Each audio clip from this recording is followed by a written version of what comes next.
سلام. این وضعیت بدن منه. همینطور که میبینید کلی اضافه وزن دارم و تصمیم گرفتم یه چالش 30 روزه لاغری برم که شما رو هم با خودم همراه کنم. اول از همه وزن کشی میکنیم 104 کیلو و 300 گرم هم یه استحکام بدنی هم میریم ببینیم اوضاع بدن به چه صورته، که والا تعریفی نداره. کلا 5 تا تونستم شنا برم. تیشرتم هر روز میخوام بپوشم که چالشمون رو شروع کنیم. صبحم با یه قهوه شروع میکنم و 2 تا تخم مرغ آب پز. اولین وعده صبحمو میبینید. بریم که پیاده روی رو شروع کنیم. من قصد دارم 3 کیلومتر راه برم که 1 ساعت و 10 دقیقه زمان برد و 10 دقیقهش رو اختصاص میدم به دویدن. یادتون باشه پیاده روی آهسته و پیوسته بودنشه که مهمه. بریم وسیله‌های ورزشی رو استفاده کنیم. من 4 تا ست 15 تایی دیپ نیمکت میزنم.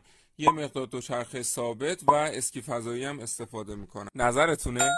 وعده ناهارم هم 1 کاسه خورشت و سالاده، 1 کف دست نونم هست. میام وعدم موز و دارچین. وعده آخرم هم سوپ جو میزنم. فعلا تا روز دوم چالش، خداحافظ.